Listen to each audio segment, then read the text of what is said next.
بسم اللہ الرحمن الرحیم۔ امام ترمذی نے حضرت عبداللہ رضی اللہ تعالی عنہ سے روایت نقل کی ہے کہ انہوں نے بیان کیا کہ میں نماز پڑھ رہا تھا، نبی کریم صلی اللہ علیہ وآلہ وسلم اور حضرت ابو بکر و عمر رضی اللہ عنہما تشریف فرما تھے۔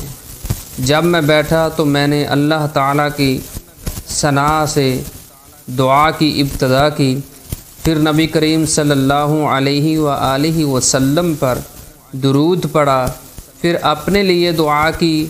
یہ دیکھ کر نبی کریم صلی اللہ علیہ وسلم نے فرمایا، تم سوال کرو تمہیں عطا کیا جائے گا، تم سوال کرو تمہیں عطا کیا جائے گا۔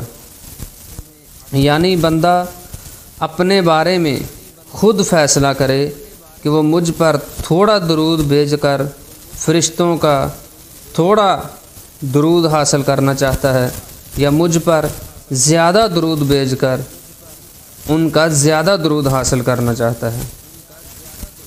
دعا کی قبولیت کا یہ طریقہ ہے کہ سب سے پہلے بندہ وضو کرے، پھر اس کے بعد نفل پڑھے، نفل پڑھنے کے بعد دعا شروع کرنے سے پہلے اللہ تعالیٰ کی حمد و ثنا بیان کرے، پھر پیارے پیغمبر صلی اللہ علیہ وسلم پر درود پڑھے، اس کے بعد اللہ تعالیٰ سے اپنے لیے سوال کرے۔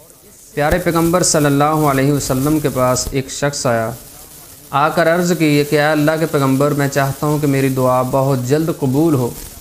پیارے پیغمبر صلی اللہ علیہ وآلہ وسلم نے فرمایا کہ تم مجھ پر ایک حصہ درود پڑھ لیا کرو اور 3 حصے اپنے لیے دعا کیا کرو۔ فرمایا اللہ کے نبی، میں چاہتا ہوں کہ اس سے بھی پہلے میری دعا قبول ہو۔ پیارے پیغمبر نے فرمایا کہ پھر 2 حصے میرے اوپر درود پڑھو اور 2 حصے اپنے لیے دعا کر لیا کرو۔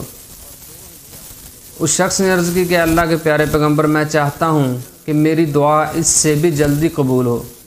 تو پیارے پیغمبر صلی اللہ علیہ وآلہ وسلم نے فرمایا کہ پھر تم 3 حصے میرے اوپر درود پڑھو اور 1 حصہ اپنے لیے دعا کرو۔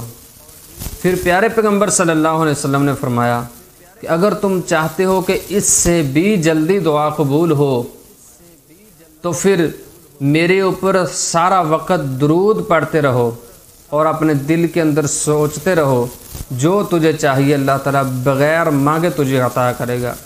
اتنی زیادہ فضیلت ہے درود پڑھنے کی۔ اور دعا کرنے سے پہلے ہمیشہ اللہ تعالیٰ کی حمد و ثنا کرو، دعائیں پڑھو، پھر اللہ تعالیٰ کے پیارے پیغمبر صلی اللہ علیہ وسلم پر درود پڑھو، پھر اس کے بعد اپنے لیے سوال کرو۔ یہ سنت طریقہ ہے دعا کرنے کا۔